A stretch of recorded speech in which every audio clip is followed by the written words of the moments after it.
Mike Draco, quick on the button tonight. Good to see you here, buddy. Cincinnati's represented well. Hey, man, this is Chris with Cycle Source Magazine. I am going to be your engineer for the next 60 to 90 minutes with another fantastic episode of Coast to Coast. Chris Simmons and Mike Lichter warming things up right now, getting ready for a killer show. Hope you guys are enjoying this one. Scott Stefano in second. Good to see you. Hey, now. Jason Sim, what's up from Ohio? Jealous. Rob Nussbaum, how does he do it? Right? It's like the guy that always won everything on the radio stations. He had speed dial. Nancy Weems in, treats in hand, ready to go. Look, man, you guys can do us a big favor. Take a minute, hit the like and share button. Make sure you have your alerts set up so that when we go live with these shows, you know that we're live. Your friends and neighbors know that we go live. Everybody knows that there's two-wheeled entertainment coming to you from the Source Media Group. That's all I got right now. Steve Henderson, what's up? David Crum, present. Butler, New Jersey. Dusty Dollar, what's up, man? Gonna be a great night. Chris, who came across the finish line first? Mike Draco again, right? Oh, we don't know how he does it. Karen Andrea, Lancaster, New York, checking in. Good to see all you guys. Parking lot's getting good and full. We're getting ready to go coast to coast in 3.5. Stick around.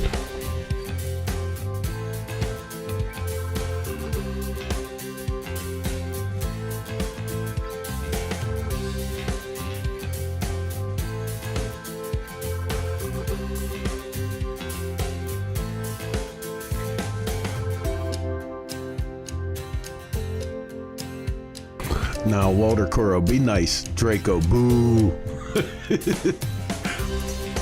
You guys are crazy with this first through. Killer week, man. Almost everybody that's involved in Source Media was on an epic adventure last week. I hope you guys got to see some of it. If not, you can tune in by going to Cycle Source Facebook or YouTube and check the replay out. Incredible. I'm talking about the cross-country motorcycle chase, and it was, just like I said, epic, and I don't use that word lightly at all. The Grateful American Biker Magazine. We love you, Gevin. The secret's out of the bag. Great guest tonight. Dennis Dauber, Big D, checking in. What's up, my man? 2 minutes. We're down to the 2-minute line till we go live with Coast to Coast.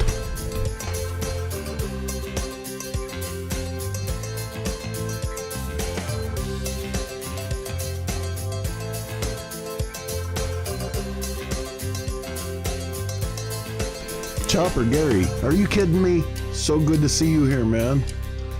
And Ditch is with us. Looking forward to listening to Chris and Gevin, Michael. Rob Nussbaum, Draco, what's your secret? Inquiring minds want to know, how do you do it? How are you so fast? Quick on the draw. If he was a gunfighter, look out. 1.5 minutes left. We're going live. Almost ready to fire this one up. Scott Stefano's on the edge of his seat. It's almost like I'm calling a race. I'm still in race mode. Get up 300 miles, turn left, turn right, uphill, downhill. Oy. It was great. I'm having withdrawal. 1 minute, 1 minute to go.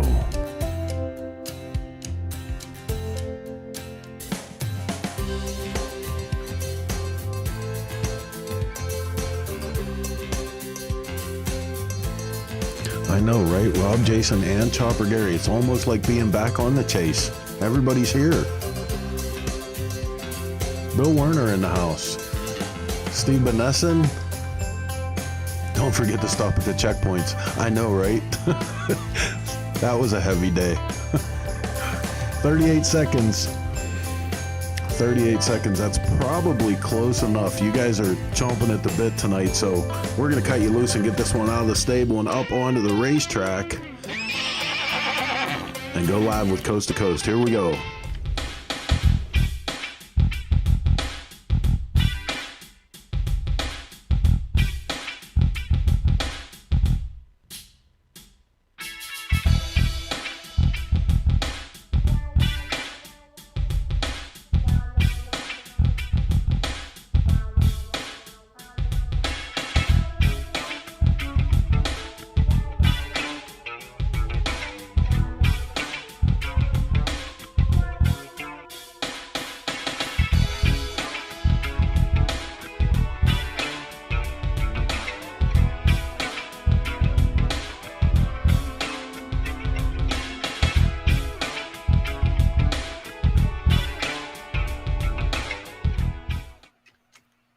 Hey, we're back. Yay! Welcome to Coast, the show every week, every Tuesday night, 9 p.m. Eastern Time, and women in motorcycling. But this week, it was kind of crazy because I was around a bunch of old dudes in motorcycles.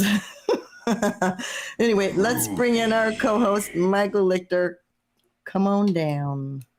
Hey, you got the red shirt memo, right? Hey, yeah, we got it. Right, right? Catherine's going to be at the door in a moment with a different color shirt, so better watch out. It's kind of fun. We did our show together live last week. From where the heck were we? We got to clink beers in...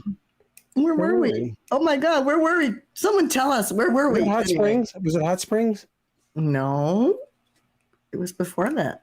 It was a resort. I don't know. It was a pretty nice. You know what? For the viewers that don't know what we're talking about, we don't know what we're talking about because every morning we're handed a roll chart and it says go out the parking lot, go right, and then go 6.7 miles and make a left at the Hardy sign, and then go 7.2 miles and make a right. It doesn't tell you the street. Go 25.6 miles and bear right. I mean, you have no idea where you're going, you don't know what town you're in. We were in Branson, by the way. We were in Branson. Okay. Just came to a beautiful resort with the sun behind us. Anyway, it was a great time. We had so much fun together. There it is, Branson. Somebody chimed in. And actually, a lot of the people on the trip are watching tonight. I mean, I know that we got Chopper Gary. That's so cool. He came through Boulder yesterday on his way home. And Jason Sims and all sorts of other people. Hi, Rob. Yeah, Rob, who was there in spirit, if not in flesh, right? That's right. I do have to say it's been kind of a weird day for me. We lost a good friend today. Nancy Davidson passed away. Yeah. She'd been sick for a while, but, I met Nancy so many years ago, 36 years ago. And I just remember when my son was a little baby and he's 35, I was at a hog rally and he was crying his eyes out. He was 6 weeks old and I was doing this fashion show for them and walking around and she just grabbed him. And every time I'd see her for years and years, she would always say, "How's Josh?" That little Wisconsin accent of hers, and she's just such a wonderful, loving, kind person. We will miss her greatly and remember her always.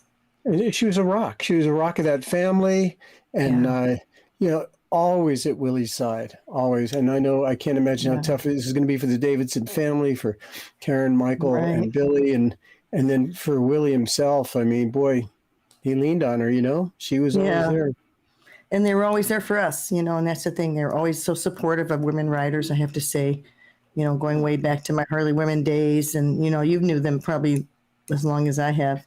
Yeah, I've got photographs of them going back 40 years. But, it's kind of funny, just 2 weeks ago, you and I we've been talking about possibly having some guests on women that are two-up riders. They ride on the back. Right. And we talked about having Nancy on, and it just goes to show you got to jump on things when you can. You can't let things slide. Life happens too quick, doesn't it? Well, it sure does. They're just so supportive of all the events, and they love the cannonball. They love the chase. They loved everything, to do with old motorcycles. And I guess we're just talking more about some old motorcycles, and the chase was just so awesome. I mean, I just can't imagine. Somebody had a third of the guys were new this year, and I came out kind of at the last minute. I think maybe I knew a week ahead of time I was going to be there, and I wasn't quite sure what I was going to be doing. But then they found a little job for me. Oh, boy. Maybe we could hear a little clip of what you did every morning, probably before I got up, certainly before I was in motion. But you were there bright and early every day. Do we have a clip of what you did?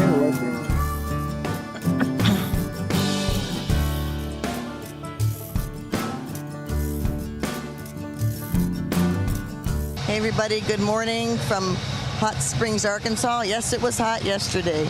Anyway, this is day 3 on the 2021 chase. We're just getting ready to take off here. Here's some Class 1 riders starting to line up here. This is Dave over here. How are you, Dave? Good morning, Chris. It's been an awesome experience so far. Yeah? Today is going to be another hot day. Little chance of rain, but overall we've had an unbelievable trip through the Ozarks. It was a good ride. I made all the miles. Some of the hills were kind of a stinker. I was all the way down to first gear at least 6 times to get up the hills. Jim, you want to say good morning? Want to say good morning to Rob? Good morning. How are you today? I'm great. Hot, ready to roll. Hot and ready. I know it's kind of sticky here, huh? Yeah, especially in this building. The Kansas boys over here. Everybody's getting going. Morning. How are you doing? These guys are all riding 45s. Pretty cool. 45 cubic inch class 2 bikes. How you doing? Doing great, thanks. Let's tell us about your motorcycle. It's a 1946 Triumph 3T. It's a 350 twin. And this one's pretty original. It's only got about 6,000 miles on it. Wow. And it's running pretty well, so I'm happy about that. Well, cool. Thank you for talking to me, and have a great ride today. Thank you very much. All right. Take care. Hi. Hey, good morning. How we doing? Say hi to your mom. Oh, hey, Mom. How's it going? Having lots of fun. Wish you were here. Are you having a good time? Oh, amazing. Yeah, I'm super excited for the run today. Just being in the garage when all the bikes were starting, it got my blood pumping, you know. Awesome. I know. Me too. I'm like, what am I doing with this thing? Molly, you having a good day today? You are? You love riding with your dad?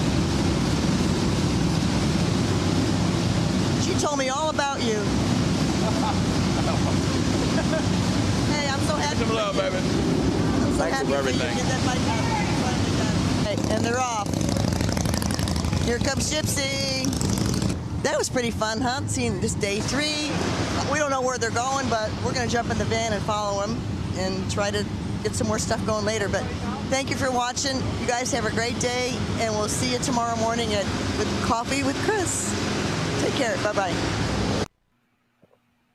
That's Yeah. awesome. But Could where be was tea. your coffee? I don't drink coffee. Well, how can you have coffee with Chris if you're not going to drink coffee? Hey, I had tea that morning, and then we had a shot of whiskey that night. But Okay, well, I'll let you off the hook then. whiskey with My Chris. goodness. Anyway, yeah. You know, a couple of questions from obviously Chase familiar people, but Rob Nussbaum says, "Where's the quiz?" So maybe we need to come up with our own quiz, right? And then, and Jason Sims is reminding us to not forget to stop at the checkpoints. Stop at the checkpoints. That's right. Don't miss your There you go. checkpoints. Boy, Don't let Gumby get you lost, Jason. for those of you that are just don't know the Chase, you had to stop every day at a checkpoint pop up, and it was very easy to fly by them, as some people did, and you missed them, and you got a big deduction of points if you didn't check in, and you had a quiz. And these quizzes, do you know a couple of questions you could tell us, Chris? Gee, I didn't really look at him up too much, but I know there's one that everybody was asking me about because it's about women. Who was the first woman to hold a membership card in the FAM, which is the Federation of American Motorcyclists? The choices were Dot Robinson, Effie Hotchkiss, Della Cruz, and Clara Wagner. And a lot of guys got that one wrong. Guess, do you know who it was? Mm-mm. You don't? Nope. You didn't read my book after all these years? Well, yes, but come on, do you remember everything? You do. So tell us. Maybe somebody knows. Come on, Rob. Chime in there. Somebody knows. Okay, I'll tell you. It was Clara Wagner. Oh, They thought there it was you go. Effie. Yeah, but it's okay. You know. Well, speaking of your book, why don't we show one of your incredible women in motorcycling while we're at it before we get into our guest here? Good idea. Hey, why not? All right.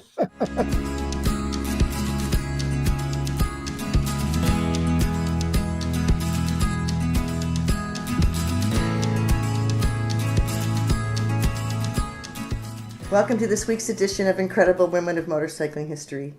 Today I'd like to tell you a little bit about Bessie Stringfield. It is the 110th anniversary of her birth in 1911. She was born in Jamaica. There are conflicting stories about her birth, whether she was adopted or not. But the main thing is Bessie was a motorcyclist her whole life.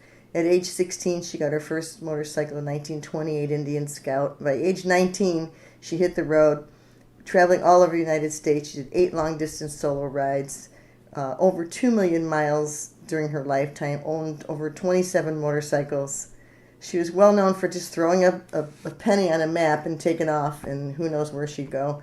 But traveling alone as a woman motorcyclist was really risky back in the 30s. And can you imagine what she went through being an African-American motorcyclist, woman motorcyclist?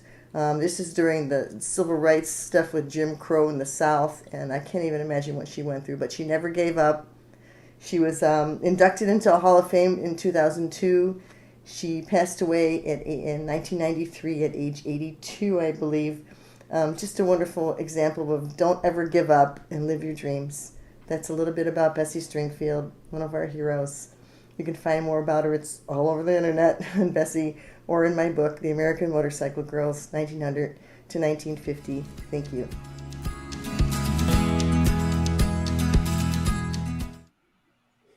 Wow. Just love that woman. I know I almost met her. I was very pregnant when she was at the AMA Museum, so I didn't go. And I was like, oh, why didn't I go? I probably couldn't go. I had a baby like a day, 2 weeks after that. But man, I was so close to meeting her. But Becky Brown did, and my friend Ann did, and what a wonderful woman. Yeah. Just like all the other women, I keep saying, if I was alive back then, I would have found him so attractive. He's just so full of energy and a spirit, and being black at that time, taking off on a bike. I love the story about throwing a penny on the map. That's a really cool idea. That's a really cool idea. But I'd be going like moving that penny over a little bit and blowing on it, trying to get it to go somewhere I wanted to go. Come on. Well, it's very cool. Our guest tonight is such a cool person. We got to ask her if she'd ever do that. But I know you all know her, and we're going to bring her in a second. But I guess I'll introduce her.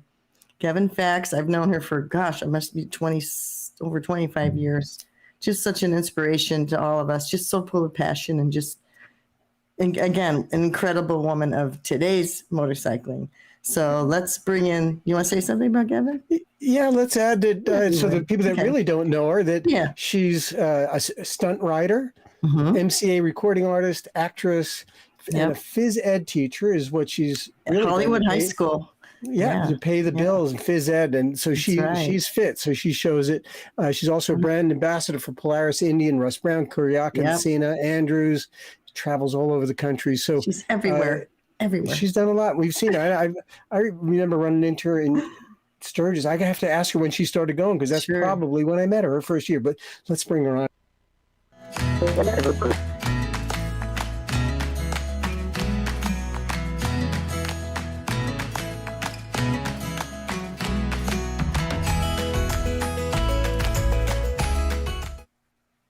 Gevin, there you are in your beautiful cabin somewhere. Wow, that looks lovely with the sun hitting you on the side there. Your hat. Uh-oh, you're garbled. Where are you? Can you hear us? Uh-oh. What happened? It was so good a little while ago. Okay. Did you move something? I think she needs to get off and reconnect, and we'll chat a little bit. Chris Cowan, would you agree she should hop off and reconnect? Yeah, there's something going on. I think that's actually her speakers coming back. So she needs to get those headsets. Well, let's let her work on it for a minute. And but Gevin is one of those people, like you said, she's in Sturgis all the time. She's everywhere. She's involved in many. Here we go. Want to try it again, Gevin? I think you don't have any headphones. It's reading back. Do you have a speaker on, Gevin, that you could shut off, or you have headsets, or? I can't hear. Oh, this isn't going to work. I'm sorry. Yeah, we can't hear you. Did you turn something off? She did. She muted her channel. You muted yourself. I can't hear you. Yeah, she was doing so good. I had a Zoom with her this afternoon. She was doing really well. Gevin, if you can hear me, try to turn your computer speaker down. The volume. Okay. And it's feeding back. Okay. She needs earbuds, or it's not going to work. Yeah. It worked earlier in Zoom, but I don't know. This is a different format. Okay, Chris, can you test this offline, and then Chris? Yeah, we'll just chat about stuff. We'll just chat for a bit. Maybe you could text her a little bit. So I met Gevin. I kind of really got close to her when we were doing the Biker Women movie, because she was we had her on. For anyone that doesn't remember, we did have her on as one of 4 guests when you did the show, and we thought that she has such a compelling story, we'd bring her back. You know what? Let's go back to the chase. All right. We have so many stories from the chase. Let's cut to the chase. Cut to the chase. There you go. I think a lot of our viewers won't mind, since So many of them were there, and I imagine a lot of people following it. Must have had amazing attention. This is a very short chase. For those of you who don't know, it was only 5 days. The last one was 10 days. So this started and ended in the same place. We went to Cape Girardeau, Missouri, that wonderful host town. We started there, and again, nobody knew where they would be for 5 days. And so there's no help. You have to carry all your own tools. You have to carry everything you need for the 5 days has to be on you. And so I must say, even the staff did not know. We didn't know. That's right. Nobody. They kept it a really good secret, and I think it's pretty cool the way they did that. So yeah. I thought it was very cool. It makes for a very different experience. I thought it was great. I don't know, commercially probably very tough because we didn't have people greeting us at the stops, and they didn't have the vending booth set up selling shirts and all that to the locals that come out to see. So that wasn't part of it. But it was all done during COVID. It was done pretty quick. And I think part of the thought was to be very stealth, as Jason explained it, that that with COVID, what if they shut us down, right? So he said, you know what, we're just going to be stealth and go under the radar, which is what he did. And it really led to a lot of excitement. Were there I didn't hear of any bad thing, no wrecks. I mean, certainly motors blew up and some people had to drop out. The one kid went down on the Indian, the young guy, Connor. Yeah, but remember he hit a rock. He bounced because he's young, and he went on someone's lawn, but he bent a crash bar, but he really didn't. He had a little scratch on his side, but there's the roll chart. Chris had to learn, and Michael and I had left, and Heather texted me and said, "Oh my God, help us! We don't know how to load this thing. We don't know how to do it." And I said, "Oh my God, I hope Kurt's still there." I think I told you, and Kurt, our friend Kurt, there he is. Kurt helped him load it up, and then they got on their way because it's not easy to learn how to do that. It's hieroglyphics. It's telling you where to turn, and it doesn't really always tell you the name of the street. It'll say the third light, make a right, and you really just have to really look sharp and pay attention. It is tough for anyone that hasn't done it. And I know it can be very stressful too, because you're trying to manage your bike. And by the way, the bikes were from 1930 to 1960, which is very convenient in that the Cannonball ends at 1930 or 29. So one feeds into the other. You wouldn't have the same bike on both. Yeah, but it's kind of cool to get new people in it because not everybody has an old enough bike. So I think it's great that they decided to do this. Give other people a chance to have the experience, And I kept telling these guys, the new guys, they're like 5 days. I'm like, try to do it for 10 days, And it's all really people around. It's a little more, there's Chopper Gary. It's a little more stressful. All the people are meeting you everywhere and getting in, asking questions. And there's Greg. Yeah. That bike was only 200 cc's. Oh my God. He just kept going. He had extra gas. He was able to go 200 miles on one tank of gas, and he went slow and steady, and he just kept going. That was amazing. Can you tell us a little bit about the women on the chase? There were two women. Abby out of Colorado. She's up near Greeley, and she's a 2-time Hoka Hay rider. So I knew she'd be able to handle this 5 days. And she's very independent. Pretty much rode by herself, but she was friendly. She hung out with people. She had a problem with her primary belt, got eaten up one day, and she had somebody that she knew brought her one or something. She found one, and I think John Smallwood helped her put it in. She's pretty good about doing her chains and doing all her own stuff. She knows what she's doing. She knows how to adjust her clutch. I was really impressed with her riding skills. And then Gypsy and Mary and Gypsy was on our show live from Branson. Was doing pretty good. She got got some miles in. She had some trouble with her clutch one day, and I think carburetor. They just they hadn't sussed the bike out, and that's the part about this ride. You have to learn how to really have your stuff together when you get there. But I think they had a pretty good time. Barry's always fun. Barry Wardlow, Dothan, Alabama. But Gypsy did great. Just a good person. Everybody met. I think everybody just made new friends, even the new guys. That's the thing. You're riding together, and you're just trying to hang in there and see how it goes. And making friends and trying to get your miles in. But it was over so fast. 5 days. Cannonball. That's 17. That's going to be kind of intense. Well, and like you say, everybody met new people, and through that we have a guest for next week. Mm-hmm. Right? Don't we? Yeah, we have a guest next week. It's going to be Abby. I know, that's what I wanted to say. So, Yeah. one thing cool is that Abby actually rode back to Colorado, right? She did. She rode back. She was going to go in the rain. I'm like, no, you're not going in the rain. Anyway, let's see if we can try to get Gevin in, because I want to talk to Gevin about the chase. Yeah, she's trying. Sarah and I talked about it. I want to get her in this chase thing. Hey there. Oh man, Gevin. Sorry, Gevin. Yeah. Not going to happen. Oh well. It's weird because today I could hear her really well. I don't know what's different, what she changed, because she didn't have the earbuds. She said didn't have any. I said, let's just go with it. And she sounded great. So I'm sorry, everybody, but we will definitely have Gevin back. We'll try this again. Maybe. But anyway, Abby, I'm looking forward to that. She's actually not far from me. She's a little over an hour away. And my understanding is she's like the city manager for some little town here in Colorado, which is pretty cool. And then her husband owned a bike shop. He retired from it. So he owned a bike shop up in Greeley, Colorado. So we're going to get lots more stories next week. And again, back to the chase. Cut to the chase. Right. We want to get more women involved in the chase. I'm hoping that, they had a thing this year where 3 young people got to do the chase. And it was really neat because having, they had a quiz. They had to do, not a quiz, I'm sorry, I had the quiz in my mind. They had to do a little essay about why they wanted to do it. And they picked my God, Connor. that was the absolute, I think that's the neatest part of the whole thing. It was so fun to watch them. And, there was Max riding a Moto Guzzi.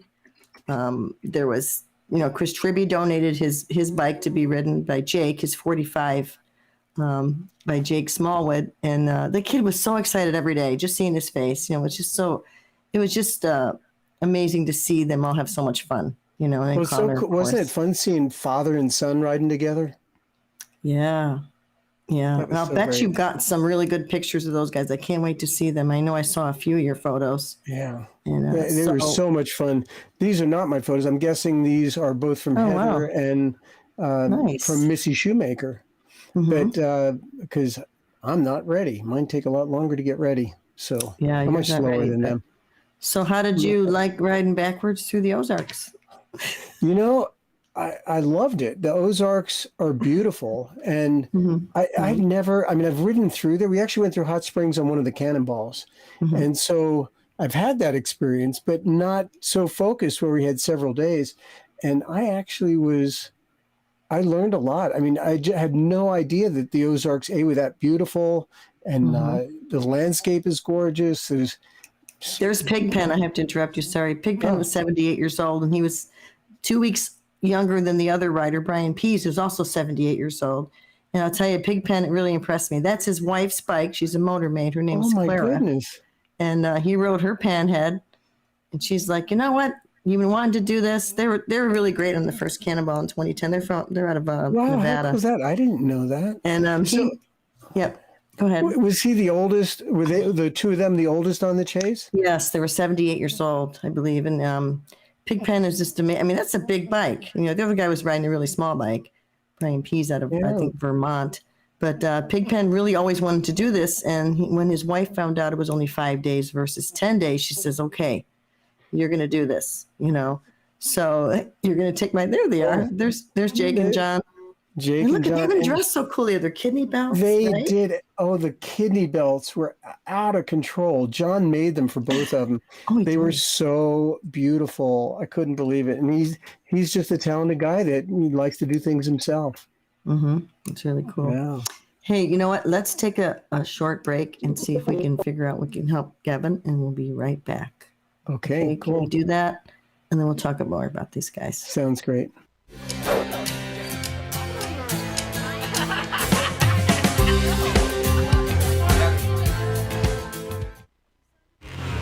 Everything we do at the track shapes what we build for the street and the dirt. You can see how bad these guys want it. A race to the line. For us, racing is not for the trophies or the glory. We compete because it makes everything we do faster, more durable, and tested to a higher standard. For S&S, racing is the ultimate in proven performance, and we've been proving it since 1958.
I've always had to get in there and get dirty along with the mechanic. If I can get to it, I'll change it myself. Actually putting my hands in there, that changed me. It made me believe you really can do this. When I started riding motorcycles, the thing that I loved about being in LA was that in the morning, I could be in Hollywood. And by the afternoon, I could be on the top of the mountain or in the Mojave Desert and then go surfing by 6 o'clock that night. LA is in the middle of everything that I really love. I am that kind of lone wolf. I like going into these places that nobody goes. When things go wrong, another adventure just opened up. The motorcycle taught me that. When I'm on that bike, that's the essence of life.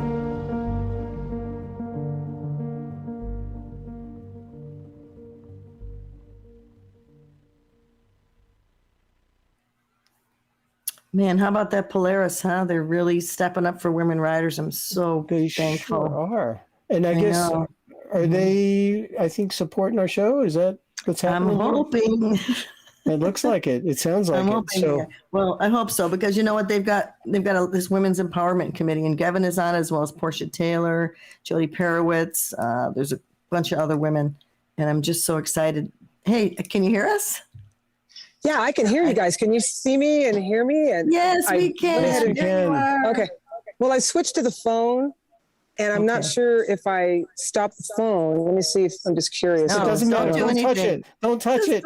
Just talk. Yeah. You look great. You look great, as usual.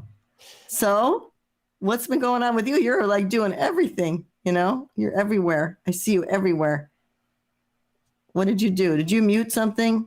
I can't, you're not, oh, she's got earbuds. There we go. Got it? Did you hear my question? What is going on with you? Did. You are like all over the place.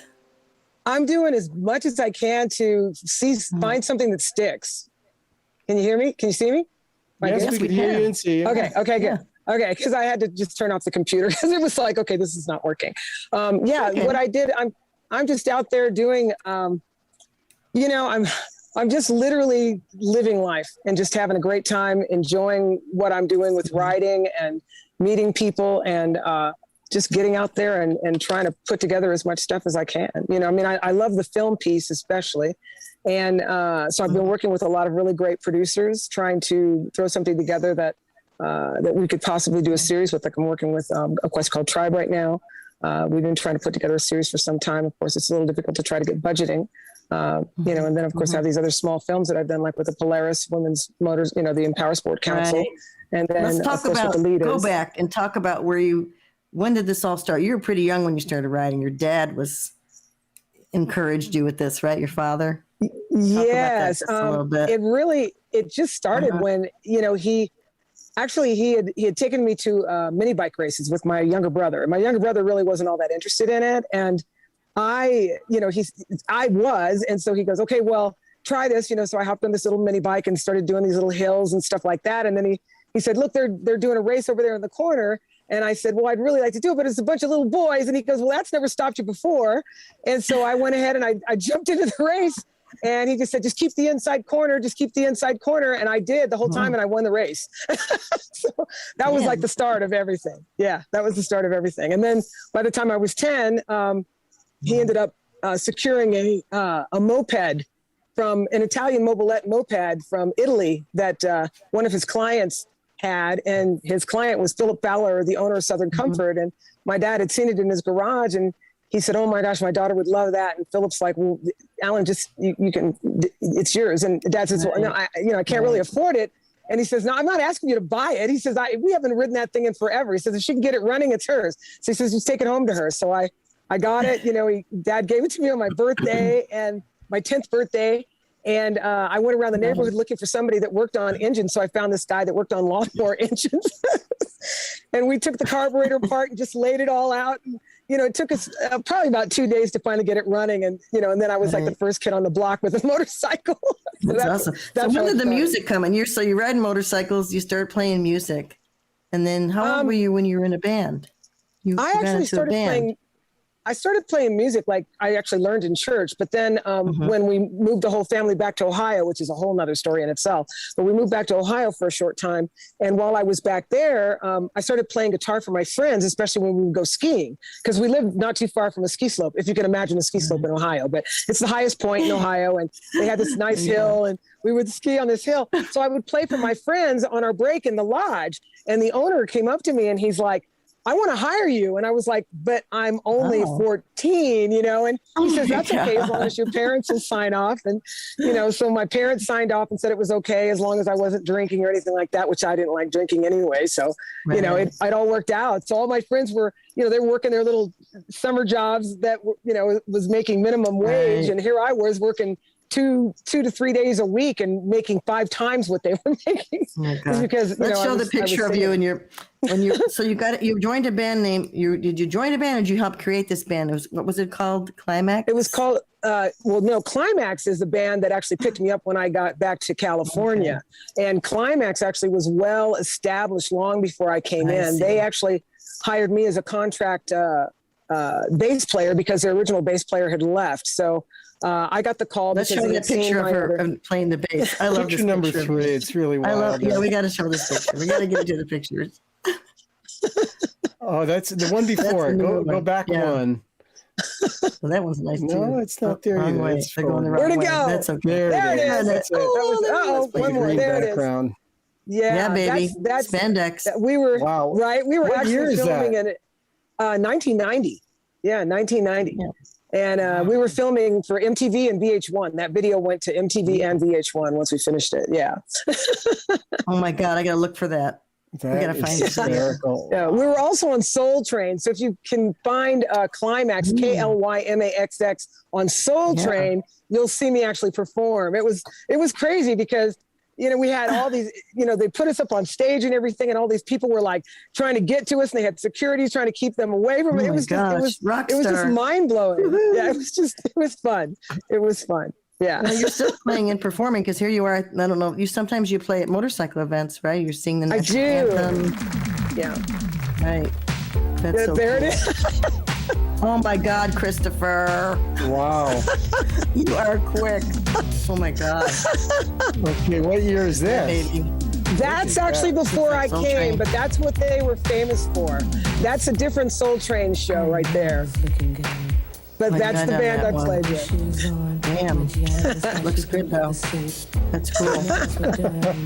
That's wild. So motorcycles and music, that's your thing. Motorcycles and music. Yeah. Absolutely. So Gevin, Absolutely. when did you first appear in Sturgis? Because that's where I met you in Sturgis. 1990. The first year I ever went was the year that it really exploded. Because as everyone knows, it was always big, but it was like 100 to 200,000, which for them was large. But when the 50th anniversary hit in 1990, they were overrun. I mean, I had never seen anything like it because they had 500,000 people, which now is nothing for Sturgis.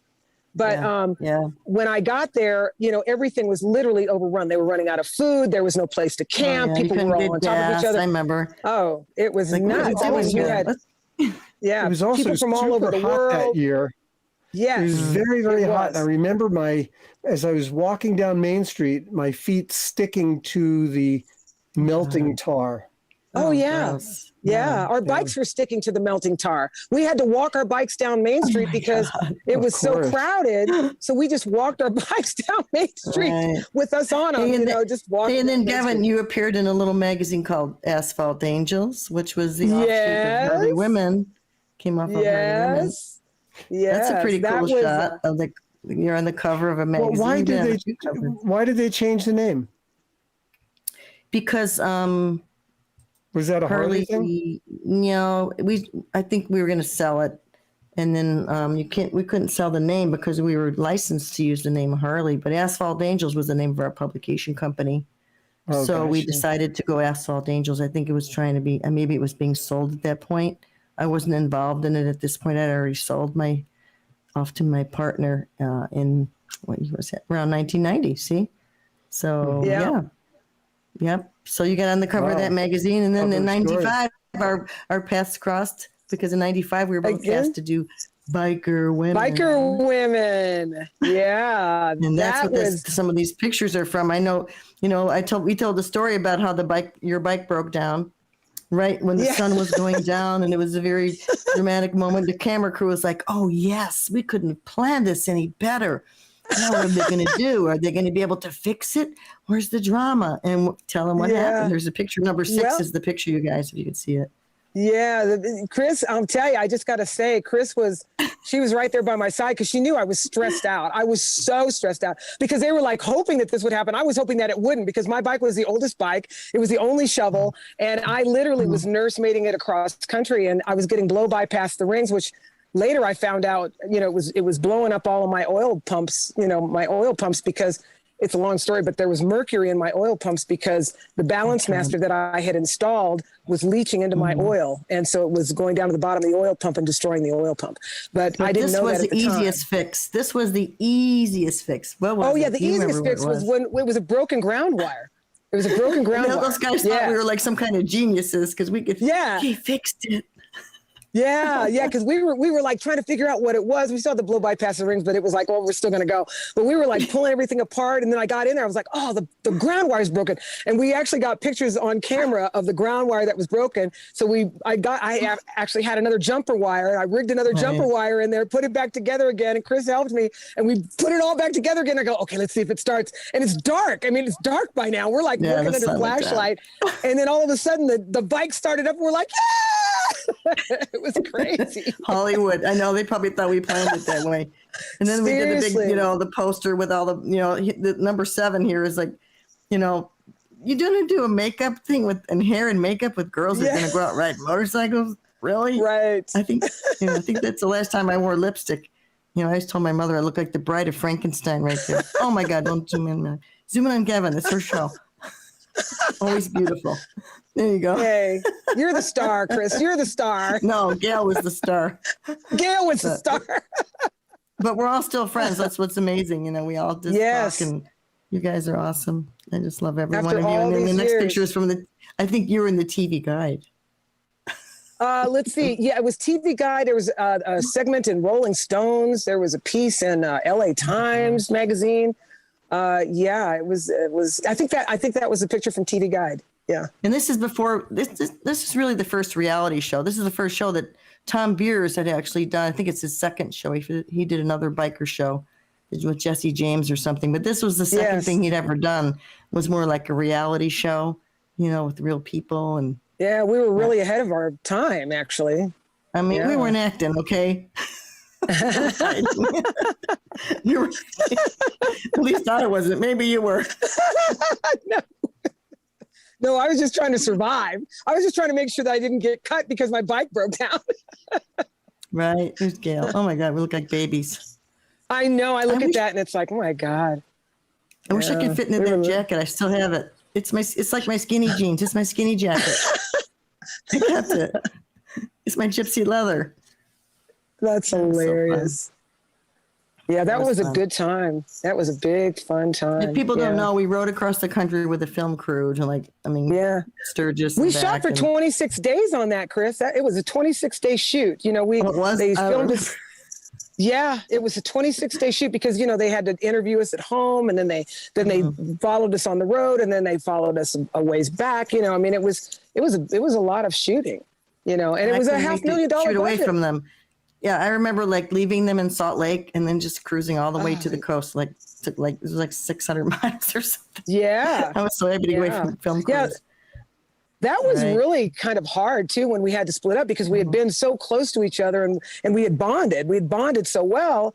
I mean, really, we had bonded. It was wonderful. We had all gotten along. We all watched out for each other. It was just real sisterhood. And then when it came time for us to split and have to go in different directions, it was really, we were all kind of in tears. We got kind of choked up. It wasn't like, there was no cat fights, okay? No, there were no cat fights. It was truly sister power. It was cool. Yeah. You and James. Yeah. I love that picture, James. Yeah. And you kept going on. You kept doing you're doing Black Riders magazine on the cover. I just see you everywhere, riding. And, you're always, I just love that you just love living on the road. I know you. It's what you do. I really do. My wife doesn't like that so much. She understands, fortunately. No, but she's fine about it. She knows it's definitely my passion and it's something that I so truly and deeply enjoy.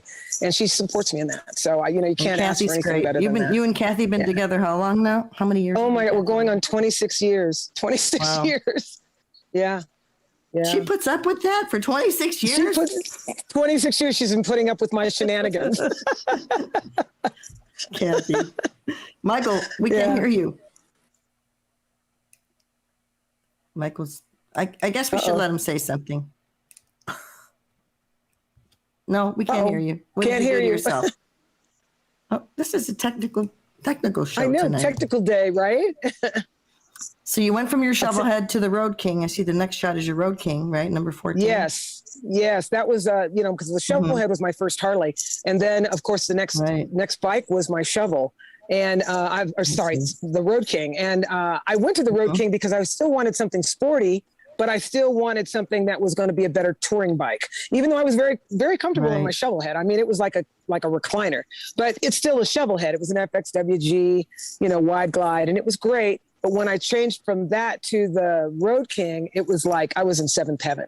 I was literally in seventh heaven. It was wonderful. And, and then the technology had changed. It was upgrading. So I didn't have near the issues with it. Yeah. It was wonderful. You still have your shovel? You still have that bike? I do. You won't sell that. Yeah. Oh, no. I'm in the process of, I just finished chopping off the swing arm. We just finished re-welding the rigid frame on the back end of the frame. We're just shaving off all the little, pieces that we need to shave off to make sure it's all nice and pretty for the frame. We're sending off to the powder coater. I've already rebuilt the engine. I used a S&S flywheel, HB rods.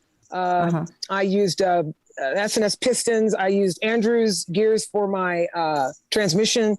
TC Brothers jumped in there and hooked me up. I think Fox is sending over some shocks. Actually Fox has been sending over shocks for the Road King, but a lot of people have been, helping me put this bike together. I could use all the help I can get because it is time and money. But you do a lot of your own work, and I know you do because I've seen you do it. So yeah, I do, but I still have to have an overseer. I mean, I rely on Dirty Daniel Herman. I mean, without that guy, I honestly, I always joke with him all the time because he talks about himself and he says he's crazy because he is. He's definitely a crazy dude, but he's helped me a lot in the last 10 years with building and keeping my bikes on the road. And because of him, everything that I have has just been running like a top. So I'm just very thankful for him. Very, very thankful. And, he's taught me a lot.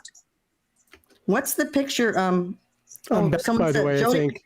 Oh, there you are. Hey, Jody Van Zandt just said, hi, Jody. What year is your shovelhead, Gevin? 1982. Awesome. Yeah. Yeah. Pretty cool. Hey, Mike, you back? I'm back. I have no idea, but in Rendezvous, in the setting, somehow my mic switched to a different mic. Mike, I think a different we're mic. having Mike Jones, right? We've got the Gremlin technicals today. Hey, dude, this is live. It's okay. Right?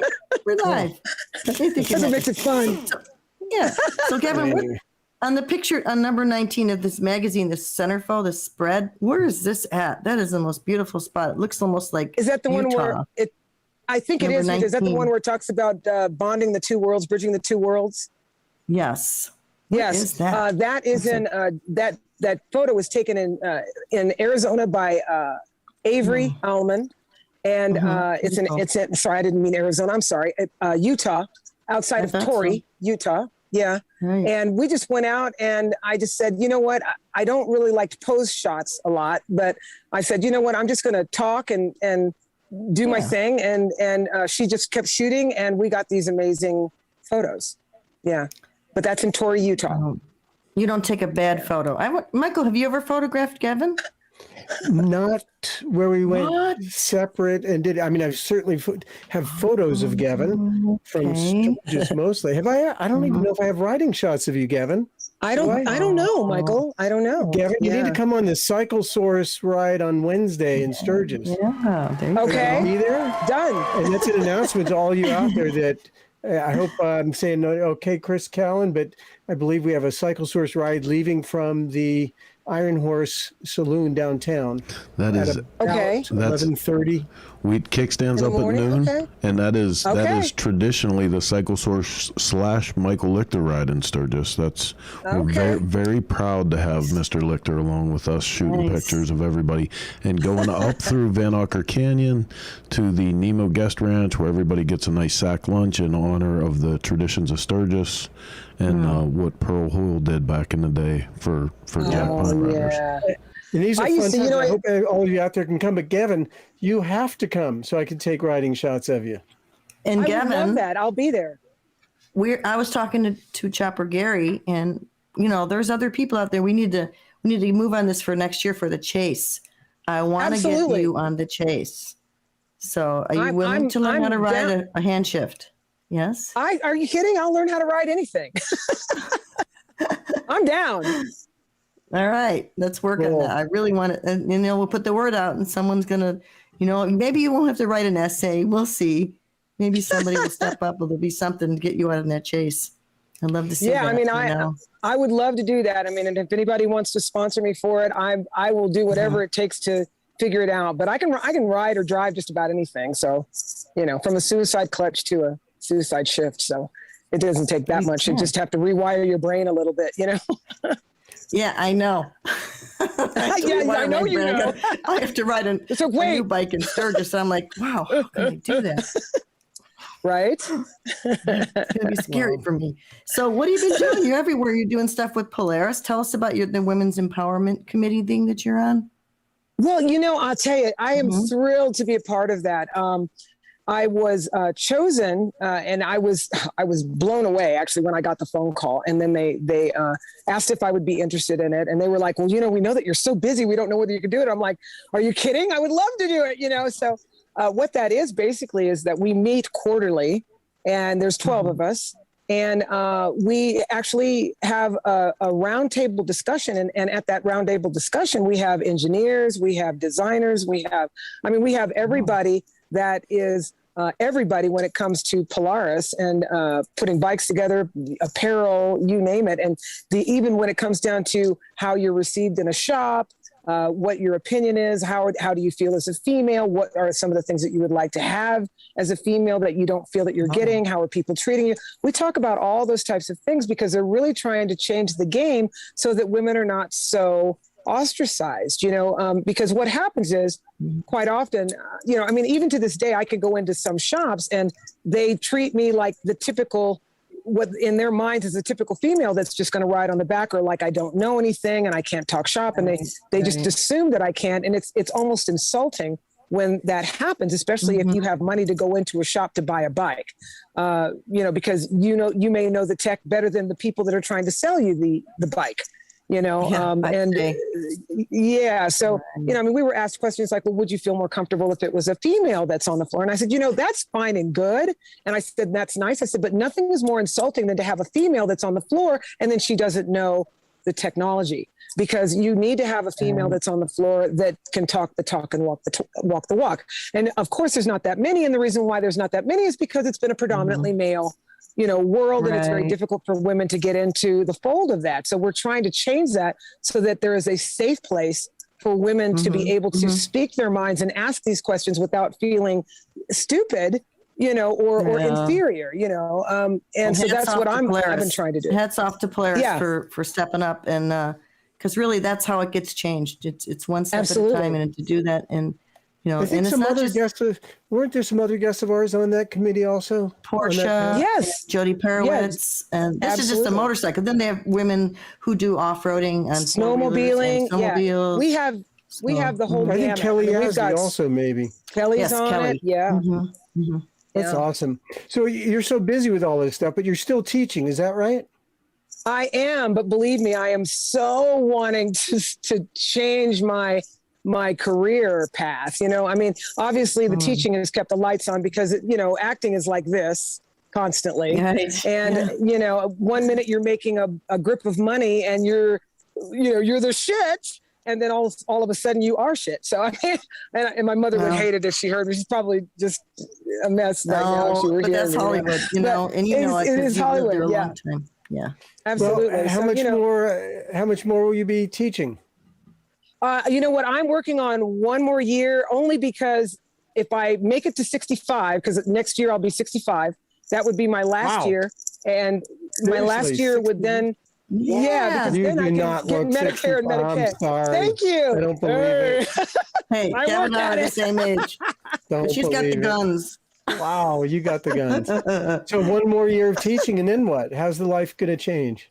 Well, once I retire, then I'll have my pension. And then once I have my pension, then I can probably work at another job and not have to worry about making the amount of money that, not that I made that much money teaching, but I'm sure that I could find something in the industry that would supplement it. I mean, whether I could get a full-time job of some sort on someone's payroll in some way, shape, or form, hopefully working in media, because I really want to work as a, you know, like as a spokesperson, a representative, an ambassador. I want to travel the globe and be on these bikes and, you know, experience everything and be able to talk to all different types of people all over the world as I do all over the country. And that's my hope and my dream. Perfect job for you. Perfect. And Thank you. If they don't pick you up, well, I hope it comes. They're silly. One thing I didn't get, maybe you covered it earlier. Did you say, what's Kathy's involvement with motorcycling? My wife, you mean? Yes. You know what? Kathy really had no involvement with motorcycles until she met me. In fact, I told her when we started dating years ago, you know, before we were married, and I said, you know, I got to tell you, I said, I eat, drink, sleep motorcycles, and you're going to feel like I have a mistress. And I do. I have a stable of them, you know, and generally I will ride with all different types of people. Sometimes I'm riding with guys and sometimes I'm riding with multiple women. And I said, you really have to be very secure in yourself. And she says, that's fine. And she has stuck true to that. And she has supported me throughout all of these years. And I mean, and I'm not an easy person to live with, you know, I mean, so I, you know, and I do my best to be very considerate. I have to say, I've met Kathy, and Kathy is awesome. She is the coolest person. And you know what? God bless her for putting up with you. Oh my gosh, because I got shenanigans. What's that? Does she ride on the back at all? She does. She rides on the back with me. She used to ride a lot more when we were both younger, but years ago, prior to our being together, Kathy actually broke her back. So now that she's older, that is becoming a little bit more concerning. And so she can't ride on the back as much. But that being said, she doesn't mind riding in the chase vehicle with all the other wives. Oh, man. And chasing along. So Jody Van Zant says, what is the cutoff year of the bike you can ride? This is for the chase, Jody. This year it was 1930 up to 1960. So earlier than 1960. Okay. And she said she loved to ride her grandmother's 78 Shovelhead. Now I feel old. Her grandmother had a 78 Shovelhead. And also she mentioned in one of her messages to us, she said that her grandmother's Shovelhead is in Gary Poe's Motorcycle Museum in Utah, which is called I believe Tintic. Tintic Museum. Yes.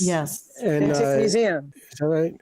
Yes. Tintic. We actually premiered Biker Women over there, actually, year before last. Yeah, year before last, we actually premiered Biker Women, and the Litas came in, and Jessica Haggett came in with her crew of her Lita girls, and they watched it, and she couldn't believe it. She goes, why isn't this showing? I said, we're trying to figure out how to get it, how to get licensing, because we'd like to at least get it streaming, and nobody knows. And so it's just stuck in the archives. It's so frustrating. Yeah, I talked to Tom Beers about it, and he said that he doesn't have anything to do with it. I guess AT&T bought Turner or TBS, and we got to figure it out. He said, just play it, but he couldn't tell me to distribute it, but he said, just play it. So, I figure we'll just play it. You can still watch the movie at the museum, so he must still be showing it there. He has a copy of it. Yeah. So he's bribing us. We're going to have to go visit and just check out the movie. It's been too long. Well, I can bring a copy of it. I can bring a copy of it to Sturgis. You know, if anybody wants to air it there, we can air it in Sturgis. Oh, that's cool. But you know what? Maybe we should talk to Gary about a reunion tour at the Tintic. I would love that. I would love that. I think that'd be very cool. Yeah, I'll be there, definitely. Right. Maybe Chopper Gary is still on. I know he's commented a number of times already. And Dusty Dollar wants to know if you want to come ride at Bonneville. The Buell's I would love to do Bonneville. Experience at Bonneville. I would love you to do talked both. about that. You told me you want to do some racing. We had just talked. I do. In fact, Shadow and Diane, oh my gosh, I'm sorry. Their company is escaping me right now, and they'll probably kill me. Hopefully they'll chime in if they're watching. But Shadow and Diane actually used to drag race, and she said, Gev, if you want to drag race, you can use my bike. It's old school, but we could modify it. So if I can get a pit crew, you know, and then some sponsors, I actually have a bike that we could modify and get me on the drag strip, because I used to do drag strip when I worked as a motorcycle test driver mechanic. So I did it then, and I do it on the streets now, and we're just, you know, shenanigans. Wow. You drag so race really on the like streets? Yeah. Do you still have that shovelhead by any chance? That shovelhead, of course, yeah. I said I just chopped it, and I just rebuilt the engine and the transmission. Oh, that's when you rebuilt. We're getting ready to put it back together again. Yeah. I like Karen Andrea's comment about shovelhead. She said they shake like a wet dog, and you love them anyway. Oh, you love them anyway. I love my Karen knows. Yeah, wow. I love my shovelhead. So, Gevin, what would you be doing if you didn't get into motorcycles? Did you ever think about that? Where would you be if it wasn't for motorcycles? If it weren't for motorcycles, I definitely would have probably gotten wholeheartedly both feet into acting and music, which I still do, obviously, right now, and I'm still, you know, tinkering with a lot of that. But I probably would have definitely been more focused on that than I am on motorcycling. But motorcycling just seemed to kind of grab me by the heart, and it just never let go. I just, for me, it is the one time when I'm on the road, I breathe and I meditate and I just absolutely relax. And I'm that person that never, even my mom and Kathy both used to say, you know, my mother before she passed, she said, the only time you sit still is when you're on your motorcycle. It's true. It's true. I'm constantly moving, constantly. Well, that's good. Hey, and Jody still wants to know about the motorcycles. Yeah, we don't know. Oh, Jason replied to you, Jody. They'll be open to 1930, 1960 again. So you're going to have to find an earlier bike, Jody. We want to see you out there. We want to see as many women as we can to get on this chasing cannonball. Two is not enough, right? That's right. I got to get out there. I just got to get somebody that'll sponsor me with a bike that's old enough, you know, to make the cut. So, but I'd love to ride that. I'd love to ride. Have you ever put it out to the motormaids, Chris? Because I'm wondering, you'd think that some of them have older bikes. Most of them riding newer bikes. And there's a couple that have old bikes, but they're not really riding them much. You know, maybe they could sponsor younger riders with their older bikes.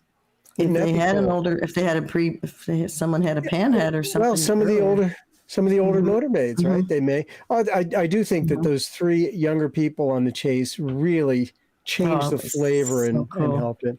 So you're gonna have to experience that for yourself as well, Gevin. Yep. You're gonna get more women out there. That is my goal. Absolutely. To get more women. Well, honestly, my goal, I mean, and it has been ever since I kind of got back on the scene. It's not that I ever dropped out. It's just that, you know, once social media hit and I was brave enough to venture onto Instagram after one of my kids at school shamed me, you know, she says, well, do you like Instagram or Facebook? And at the time I was only on Facebook. And I said, well, I haven't really gone onto Instagram. And she goes, Facebook's for old people. And I was like, oh. So I was like, okay. So that's not true. I remember when Facebook's all my kids' friends are trying to friend me. I'm like, why are your friends want to be my friend? Hey, Shadow and Diane, the Grateful American magazine. Yeah, what is that all about? Shadow and Diane. Yeah. Right. What is this Grateful American Biker magazine? What is it about? Yeah, I haven't seen it. All I know is that they do a lot of interviews with some celebrities and things of that nature. That's really all I know. I'm ashamed to say that I don't know more than that. I've just been so busy, I haven't been able to dive into it. But I had the pleasure of hanging out with Shadow and Diane when I was with another friend of mine, Kimmy Donna from Belladonna. And they're just wonderful. And that's when I actually had the conversation. It's so funny because when we get out to play is generally when all the business gets done. And Diane was, you know, I just shared it with her. I said, you know, I really want to start drag racing. And she goes, I got a drag racing bike. She says, you can have you can use my bike.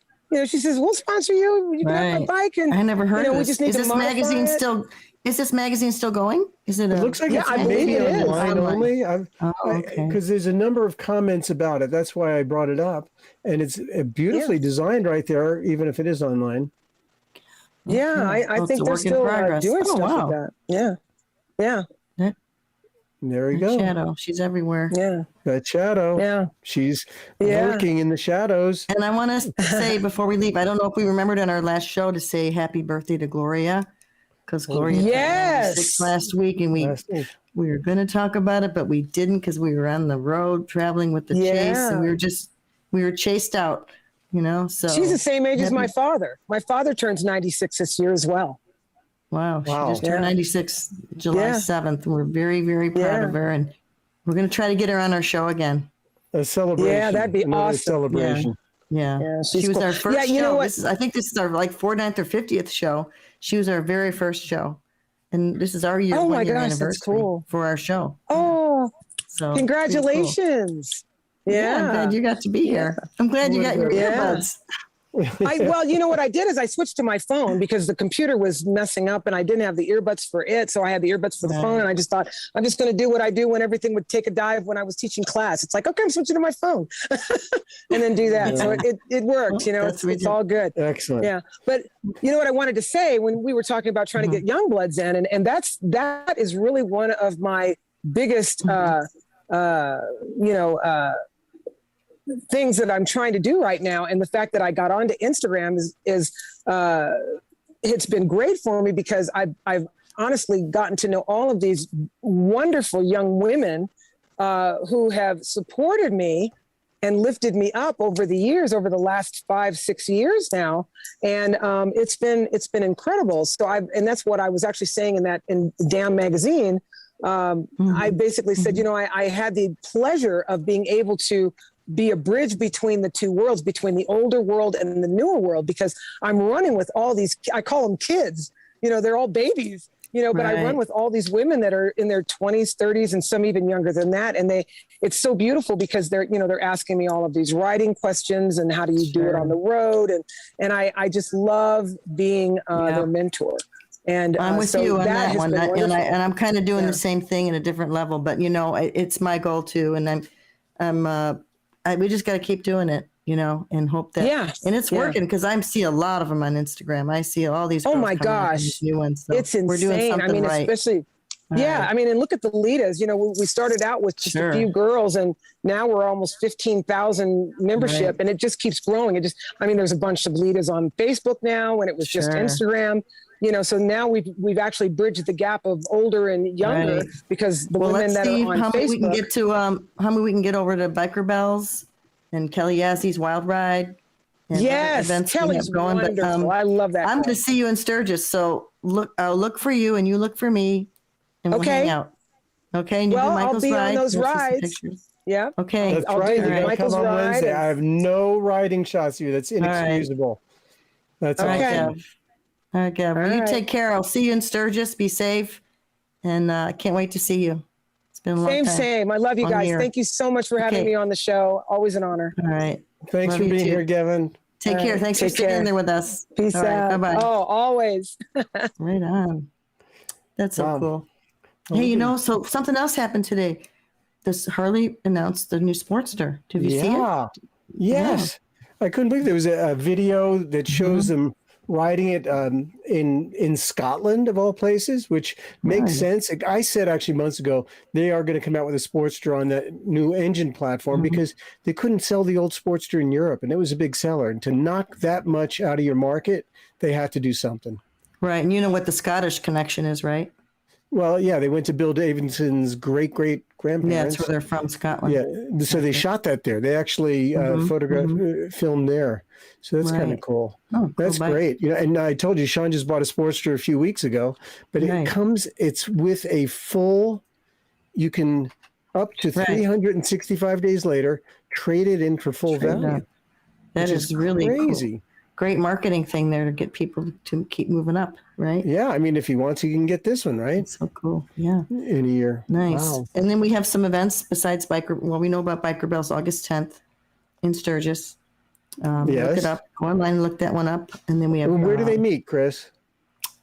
I think they meet up in Deadwood. It's all on the website, and they do it. And they're going to do their conference. They're going to do a little conference there. No, they do a little ride up. They do the ride up to the Buffalo Chip, and we hang out there. And we have a really great lunch. I mean, the food was I'm about the food, sorry. The food was fabulous, and they have some speakers. I think this year they're interviewing there's two, I think it's Dana Wilkie, and it's Teresa Contreras from The Real Deal, Jesse's foundation. Nice. The Real Deal people. So they're going to interview them. And then afterwards, the Marilyn Stump and the people from the Buffalo Chip have extended it into doing more of instead of just the Biker Bells meeting and hanging out, there's going to be stuff for women to do, like welding demonstrations, teaching you want to learn how to weld. Here's somebody going to teach you how to weld. There's going to be a girl teaching pinstriping, kind of I want to get more women into building too. It's like a ladies' day out there as well. It is. They're going to do some more. I know, it's going to be so fun. It makes me wonder, things have exploded so much with women over the last 10 years that I wonder, where will it be in 5? Like, what's it going to take to get to 50%, right? It's going to take companies and OEMs like Polaris and Indian stepping up, and hopefully Harley to step up and start supporting programs like ours and stuff like, similar things to get more women involved and have a place for them. Sure. And I think that's what it will be. They'll be there. Just taking us a while. There's also Kelly Yazdi's. What could you say about that going on in Sturgis? The Wild Gypsy Ride. Wild Gypsy. So you could sign up for that. And I think they all camp out together. They have a really cool little campsite for themselves over at the Buffalo Chip. So that's another cool thing. My show will be, it's called More Metal this year. We got 30 builders. And as I do every 5 years, I'm going to have over 100 of my own frame prints. So that will be going on. And then, of course, we have the Wednesday ride. Don't forget that. Kickstand's up at noon. So show up around 11 o'clock at the Iron Horse Saloon and out back there. You have your bikes back there. And you can see the beginning of the Perowitz Paint Show and take off with us for a really fun ride and photos. That's cool. Well, I should be on this ride. There's the Women's Suffragist Centennial Ride, July 31st. They're going from Portland to Washington, D.C. It was postponed from last year. And there it is right there. So where are you going to pick up with them? I'm going to pick up with them in Sturgis and then probably ride with them to D.C. And you could just pick them up, and why don't you get them in Portland and have your daughter on the back? Well, I want to be in Sturgis because I won't be able to go to your show then. Oh, okay. No, you can't do that. You got to come. I know it just didn't work out. So the plan was I was going to ride with Karen Davidson. So we'll see how that's going to go. But that was our plan. Karen and I were going to do a ride together to Milwaukee. In Milwaukee, there's going to be some events at the museum, at the Harley Museum, with this women's group, some kind of Women's Day, some history stuff going on there. And then they'll stop in Knoxville because Knoxville, Tennessee was the last state to ratify the vote for women. So great little town also. Yeah, but then they go off to D.C. Actually, they're going to be in Roanoke, Virginia. And it will accumulate in a 3-day women's motorcycling conference. I think I'm speaking on Friday at 10-something a.m. at the Women's Motorcycle Conference. So much fun. That's and awesome. I'll have some books. I'll have some books out there. You're going to be riding a new bike. You're going to have books to sell. You're going to be speaking and meeting new people and riding. I don't know how to start it. Yes, you do. You'll figure it out. What does that button do? You'll figure it out. Anyway, so it'll be fun. We should probably wrap up. We went over a little bit because of all those technical difficulties, and I apologize. How the hell did my settings change behind my back without touching anything? I have no idea, but I'm glad I discovered it. And I should also, if anyone gets a chance, I have a new Dennis Kirk Lichter Notes up. My fourth decade on Sturgis. Finished. I got it done. I must say, we flew back from I was so tired. Cape Girardeau. My flight got canceled. I jumped on his flight, and he is dedicated. He's on the phone interviewing people. And I know. I put a lot of time in these things. So that's my fourth decade, and I have 2 more to write about somehow. And then what are you going to do?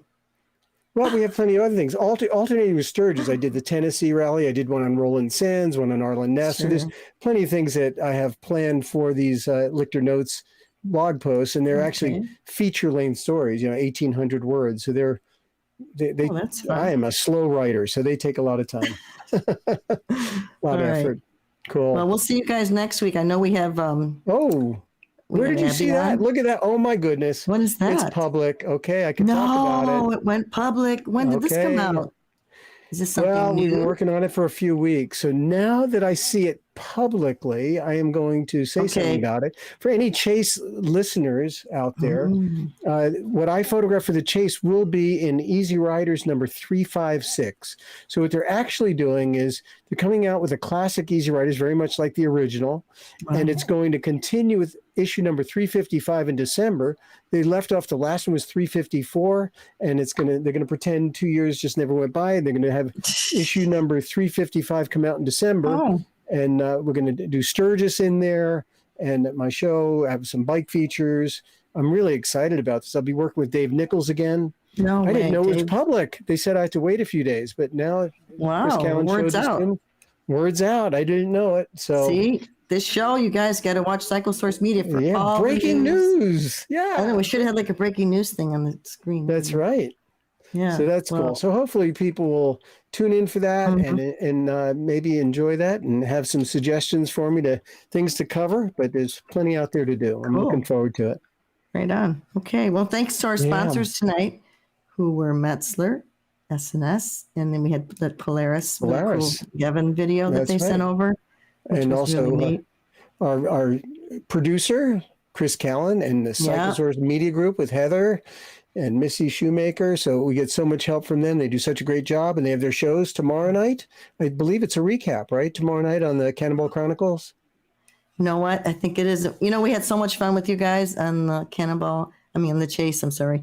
And you guys work so hard, and to witness your van and how you guys put those shows out. People have no idea what you go through and what you guys do, and we really appreciate you. Totally. It is amazing what they do. You guys should check out their rolling studio is absolutely amazing. So you'll see it in Sturgis as well. But thanks everyone for tuning in and putting up with a little bit of technical difficulties. We'll be back next week with a great guest, and we'll see you all then, right? All right. Have a good week, everybody. We'll see you guys next week. Thank you. Bye. Awesome. Thanks, Chris. Bye-bye.